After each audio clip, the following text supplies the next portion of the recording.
અને શરૂઆત કરીએ સૌથી મોટા દૂષણથી ભ્રષ્ટાચારથી। આપણને ખબર છે કે રાજ્ય અને દેશમાં દરરોજ કોઈક ને કોઈક ખૂણેથી કોઈક ને કોઈક જગ્યાએથી ભ્રષ્ટાચારની ખબરો આવતી રહે છે। ભ્રષ્ટાચારી અધિકારીઓ જે ધીમે ધીમે આ સિસ્ટમને લૂણો લગાડતા રહે છે, કોતરતા રહે છે અને આ ભ્રષ્ટાચારી અધિકારીઓ પર તવાઈ લગાડવાની વાત થઈ રહી છે। જો કે છેલ્લા ઘણા દિવસોથી આ સમાચાર સામે આવતા રહે છે કે ભ્રષ્ટાચારીઓને કેવી રીતે ડામવા, કેવી રીતે તેમને નાથવા, એને લઈને સરકાર અત્યારે મોટા પગલાં લેવાની ફિરાકમાં છે, મોટા પગલાં લેવા માટે વિચારશીલ છે। પરંતુ આ બધા વચ્ચે એએમસીના ટીડીઓ સામે એક મોટી કાર્યવાહી કરવામાં આવી છે। અધિકારીની સાથે ખાનગી એન્જિનિયરની પણ ધરપકડ કરવામાં આવી છે। આસિસ્ટન્ટ ટીડીઓ હતા હર્ષદ ભોજક, જેમની પાસેથી 20 લાખ રૂપિયાની રોકડ અને મોટી માત્રામાં સોનું ઝડપાયું છે। તો સાગઠિયા, અમદાવાદના સાગઠિયા છે, કારણ કે રાજકોટમાં અગ્નિકાંડમાં કેવી રીતે સાગઠિયાએ આખો મોટો ખેલ રચ્યો હતો અને કરોડો રૂપિયાની સંપત્તિ તેની મળી આવી હતી। અને આવા જ હવે અમદાવાદના આસિસ્ટન્ટ ટીડીઓ છે કે જેમની પાસેથી એ રંગીએ હાથ લાંચ લેતા ઝડપાઈ ગયા છે। કેવી રીતે છટકું ગોઠવવામાં આવ્યું હતું અને એમની સાથે એન્જિનિયરની પણ ધરપકડ કરવામાં આવી છે। પરંતુ આ પહેલો કિસ્સો નથી અને કદાચ આ આખરી પણ નહીં હોય, કારણ કે દરરોજ ક્યાંક ને ક્યાંક આવા અધિકારીઓ, આવા લાંચિયા, આવા ભ્રષ્ટ અધિકારીઓની ખબરો સામે આવતી રહે છે। અને વારંવાર એવું કહેવાય છે કે હવે આવા ચમરબંધીઓને છોડવામાં નહીં આવે, કાર્યવાહી કરવામાં આવશે। પરંતુ એ સવાલ થાય કે જ્યારે ટીડીઓ સાગઠિયાની સામે કાર્યવાહી કરવામાં આવે છે તો શા માટે હર્ષદ ભોજકને ડર નથી લાગતો કે સાગઠિયા સામે કાર્યવાહી કરાય છે, જો હું લાંચ લઈશ, હું ભ્રષ્ટાચારી બનીશ તો મારી સામે પણ કાર્યવાહી કરાશે, એ ડર નથી રહેતો અને એના પરિણામે સિસ્ટમમાં આવા કીડા ખતમ નથી થતા। દિવ્યા ચૌહાણ આપણી સાથે જોડાયેલા છે। દિવ્યા, એક બાદ એક આવા લાંચિયા અધિકારીઓ, એકને પકડાય છે પણ તોય બીજાને ડર નથી લાગતો। આ ભ્રષ્ટાચારનું દૂષણ છે તે યથાવત રહે છે અને દિવસે ને દિવસે જે ભ્રષ્ટાચારી અધિકારીઓ પણ જે પ્રકારે એસીબી ટ્રેપમાં સામે આવતા હોય છે, જ્યારે ફરી એક વખત આ જ પ્રકારે લાંચ લેતા આ અધિકારી સામે આવ્યા હતા, જેમના રિમાન્ડ છે તે 5 તારીખ સુધી મંજૂર પણ કરવામાં આવ્યા છે। પરંતુ આ ભ્રષ્ટાચારનો પર્દાફાશ તો કરવામાં આવે છે, પરંતુ આ તમામ બાબતોનું ધ્યાન નથી રાખવામાં આવતું અને અધિકારીઓ બેફામ બને છે। હવે આ તપાસ દરમિયાન જે ઘરમાંથી પણ જે અનેક રોકડ રકમો મળી આવી છે, ત્યારે આવા અન્ય અધિકારીઓ સામે પણ ક્યારે કડક પગલાં લેવામાં આવશે અને આ કડક પગલાંના બાદ એવા તો કયા કડક પગલાં લેવામાં આવે જેના કારણે અન્ય અધિકારીઓ તેનાથી બોધપાઠ લે અને આ ભ્રષ્ટાચાર કરતા અટકે? બિલકુલ, આભાર આપનો। જે વચેટિયા તરીકે કામ કરતા હતા આશીષ પટેલ એ અને હર્ષદભાઈ ભોજક આસિસ્ટન્ટ ટીડીઓ છે, એ બંને રૂપિયા 20 લાખની લાંચ લેતા રંગે હાથ ઝડપાઈ ગયેલ છે। હાલ સુધીની પ્રાથમિક પૂછપરછમાં તેઓએ આ જે એમની ફાઇલ ચાલતી હતી એ ફાઇલમાં ખોટા વાંધા વચકા કાઢી અને તેઓને જે ફાળવવાની જે જમીનનો કબજો લીધો હતો એના બદલામાં એ કાર્યવાહી કરતા નહોતા। એમનું મુખ્ય હેતુ આ પ્રમાણે લાંચ પડાવવાનો હતો। તેઓની જે પૂર્વજોની ઓફિસ છે ત્યાંથી તપાસ કરવામાં આવી છે, ત્યાંથી તેઓની જે ફાઇલો આ કેસ લગત હતી તે મેળવવામાં આવી છે અને તેઓના ઘરેથી ઝડપી તપાસ કરતાં 73 લાખ રૂપિયા રોકડા અને એક સોનાનું બિસ્કિટ કે જેની કિંમત આશરે 4.5 લાખ રૂપિયા થાય છે, આમ 77,50,000ની રકમની માતબર મતા તેઓના ઘરેથી મળી આવેલ છે। અને આવા લાંચિયા ભ્રષ્ટ અધિકારીઓ પર તવાઈ બોલાવવામાં આવશે, આ ખાતરી આપવામાં આવી છે સરકાર દ્વારા। મુખ્યમંત્રીની અધ્યક્ષતામાં આજે બેઠક બોલાવવામાં આવી હતી અને દરેકે દરેક અધિકારી જે ભ્રષ્ટાચાર કરતા ડરે એ માટે કાયદો લાવવામાં આવશે, કડક પગલાં લેવામાં આવશે, એ માટે અત્યારે સરકાર વિચારણા કરી રહી છે। વધુ વિગત સાથે હિરેન રાવલ આપણી સાથે જોડાઈ ગયા છે।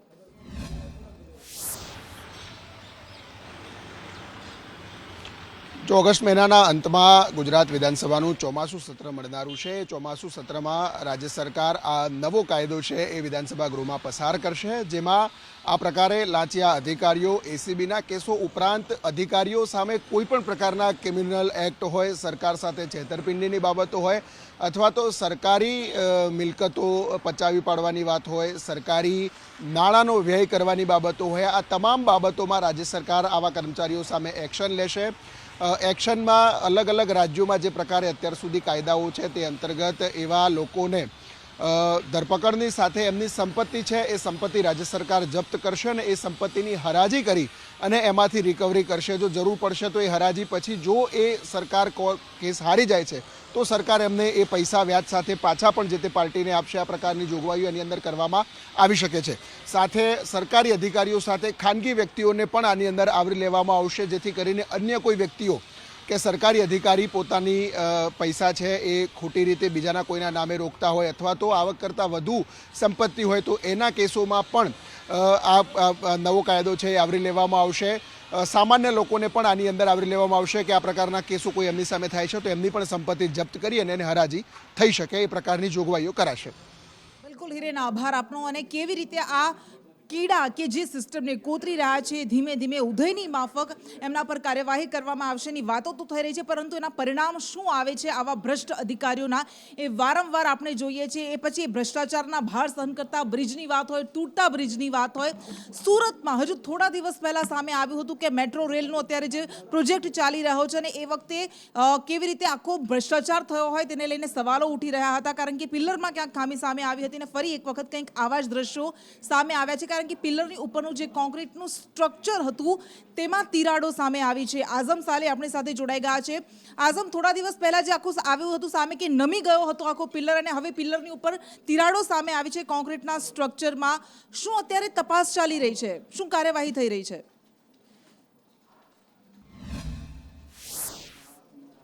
સુરત મહાનગરપાલિકા સ્માર્ટ સિટીની વાત કરે છે અને એમનો ડ્રીમ પ્રોજેક્ટ છે મેટ્રોનો, પરંતુ હવે જેમ જેમ આ કામ આગળ વધી રહ્યું છે તેમ આપણે 3 દિવસ અગાઉ જ જોયું હતું કે કેવી રીતે સારોલીના અંદર જે સ્પાન હોય છે તેના અંદર તિરાડ પડી ગઈ હતી અને એ ફાટી ગયો હતો અને જેના કારણે એ નમેલો દેખાઈ રહ્યો હતો. સોશિયલ મીડિયામાં વિડીયો પણ વાયરલ થયા હતા અને ત્યારબાદ મેટ્રોનું તંત્ર સહિત તમામ લોકો દોડતા થયા હતા.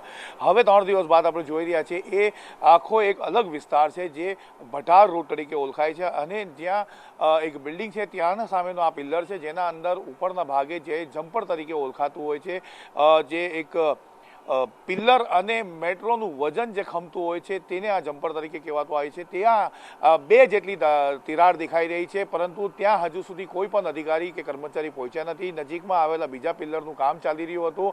આપણે સ્પષ્ટ જોઈ શકીએ છીએ જ્યારે કેમેરો ઝૂમ થાય છે તેના અંદર કે એક લાંબી તિરાડ દેખાય છે જ્યારે બીજી એક સીધી તિરાડ દેખાઈ રહી છે, પરંતુ હાલ આ બાબતે સુરત મહાનગરપાલિકા કે મેટ્રો દ્વારા કોઈ ખુલાસો આપવામાં આવ્યો નથી. સારોલીના અંદર જે બનાવ બન્યો હતો તેના અંદર મોડી રાત્રે મેટ્રો દ્વારા આ ખુલાસો આપવામાં આવ્યો હતો, પરંતુ હવે જોવાનું એ રહેશે કૃષ્ણા કે આના અંદર ભ્રષ્ટાચાર છે, ટેકનિકલ ખામી છે કે પછી શું છે.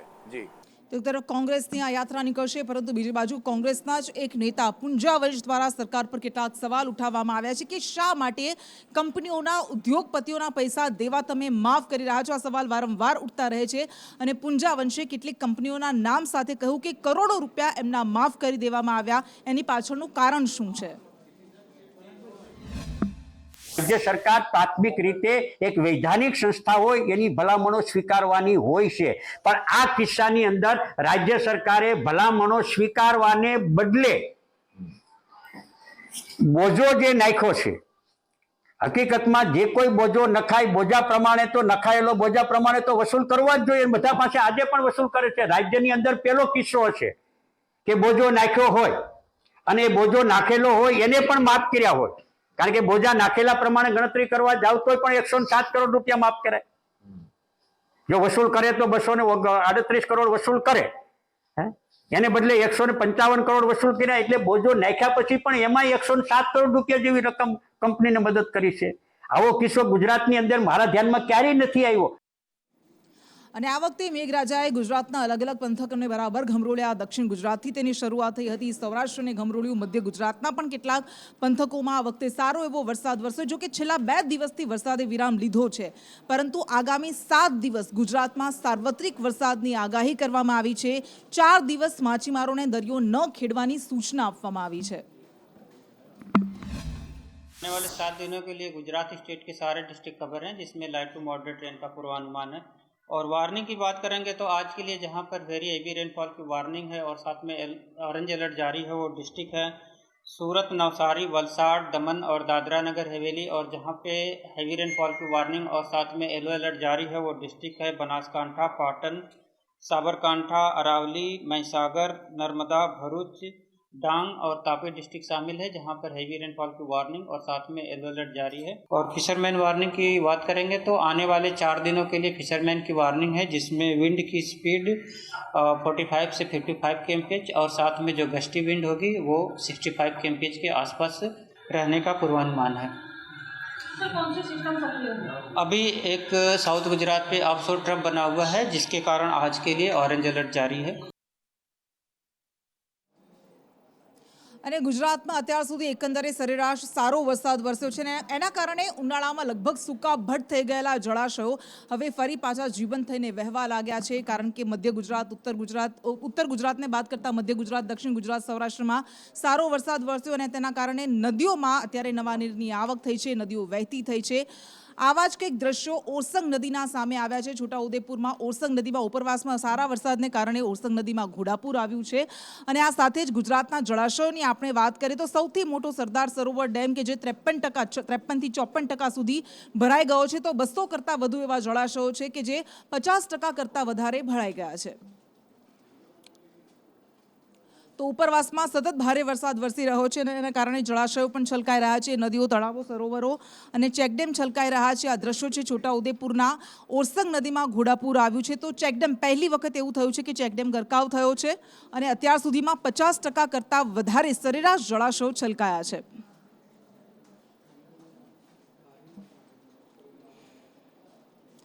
અને હવે વાત કરીશું એ પહાડી રાજ્ય, પર્વતી રાજ્ય હિમાચલ પ્રદેશની, કે જ્યાં આ વખતે કુદરતે કેવી તારાજી સર્જી છે। કવિ કલાપીની એ પંક્તિ છે, જે પોષતું તે મારતું એ દિશે ક્રમ કુદરતી, જે જળ સંચય કરે છે, જે જીવનને સહારે છે અને એ જ સાથે એ વિનાશ પણ એટલી મોટી માત્રામાં નોતરી શકે છે। આ જળની વાત છે, આ પહાડોની વાત છે અને હિમાચલ પ્રદેશમાં જે તારાજી સર્જાય છે, કારણ કે ધ્રુજતા પહાડો સરકતા ગયા અને એના નીચે માનવ જિંદગીઓ દટાતી ગઈ। અત્યાર સુધીમાં 14 મોતના સમાચાર સામે આવ્યા છે, પરંતુ અનેક જિંદગીઓ હજુ પણ ફસાયેલી છે। યુદ્ધના ધોરણે રેસ્ક્યુ ઓપરેશન શરૂ કરવામાં આવ્યા છે।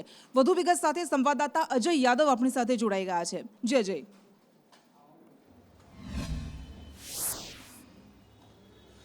देखिए, निश्चित तौर पे पहाड़ी राज्यों के लिए बारिश आफत बन के आई है। यहाँ तक कि कुल्लू, मनाली, शिमला और मंडी को मिलाकर के अगर 5 जगहों की बात करें तो 5 जगहों पे बादल फटने की घटनाएं परसों हुई थी, जिसकी वजह से न सिर्फ लैंडस्लाइड जगह जगह देखने को मिली थी, बल्कि नदियों में ओवरफ्लो देखने को मिला था। पार्वती नदी का जो उफान है वो अपने चरम पे दिखाई दे रहा है, लेकिन कई सारी कैजुअलिटी भी इस पूरे हादसे की वजह से या इस पूरी घटना की वजह से हुई थी। और खास करके बादल फटने की घटना की अगर बात करें तो इसका अंदाजा आप इस बात से लगा सकते हैं कि महज 7 घंटे के भीतर 1 फुट बारिश हुई। तो 1 फुट बारिश का मतलब काफ़ी ज़्यादा पानी जो है इन सारे इलाकों में फैला।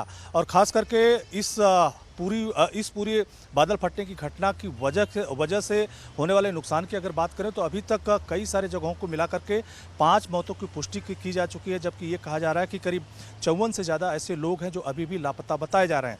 और इसी तरह से कहा जा रहा है कि करीब 47 ऐसे घर हैं जो पूरी तरह से ढह गए हैं। 14 पुल जो छोटे बड़े होते हैं वो एक तरह से ढहे हुए हैं और इसी तरह से दुकानें क्षतिग्रस्त हुई हैं और करीब 544 ऐसे छोटे छोटे रोड हैं जो एक तरह से ब्लॉक हो चुके हैं। और इसी तरह से नेशनल हाईवे से जुड़े हुए जो कई कनेक्टिंग रोड हैं वहाँ पे भी ब्लॉक की स्थिति है। लेकिन इस मामले को देखते हुए जहाँ पे केंद्र सरकार राज्य सरकार के साथ एक संपर्क बनाए हुए है और हर संभव मदद देने का आश्वासन दे रहे हैं, वहीं पर हिमाचल प्रदेश सरकार भी NDRF, SDRF और लोकल यूनिट के जरिए इस पूरे राहत आपदा से बचाव करने की कोशिश कर रही है। लेकिन इसमें सबसे बड़ी जो मार है वो मौसम की दिखाई दे रही है और कहा जा रहा है कि आने वाले 3 दिनों तक जो वहाँ पे भारी बारिश तक देखने को मिल सकती है, जिससे राहत और बचाव का जो कार्य है वो एक तरह से प्रभावित होता हुआ दिख सकता है। लेकिन फिलहाल मौसम की मार वहाँ पे बड़ी पड़ी है और बहुत सारी कैजुअलिटी भी देखने को मिल रही है।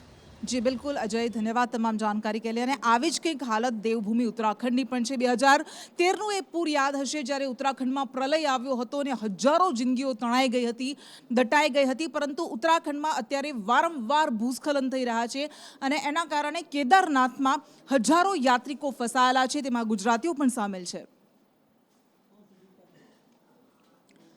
તો ઉત્તરાખંડના દ્રશ્યો મેં આપણે બતાવી રહ્યા છીએ કે કેવી રીતે આ પહાડી રાજ્યમાં પણ તારાજીની તસવીરો સામે આવી રહી છે। એ ડરાવતા દ્રશ્યો કે જ્યાં આખી ઇમારતો પાણીના ધસમસતા પ્રવાહની એક થપાટથી ધસી રહી છે અને તેમાં માનવ જિંદગીઓ અત્યારે દટાઈ રહી છે। હિમાચલના મંડીમાં પણ ભારે તારાજી સર્જાઈ હતી, આખી શાકભાજી મંડી તેમાં તણાઈ ગઈ હતી અને ત્યારબાદ આ જગ્યાએ પણ અત્યારે રેસ્ક્યુ ઓપરેશન્સ કરવામાં આવી રહ્યા છે। એક બાદ એક તસવીરો સામે આવી રહી છે।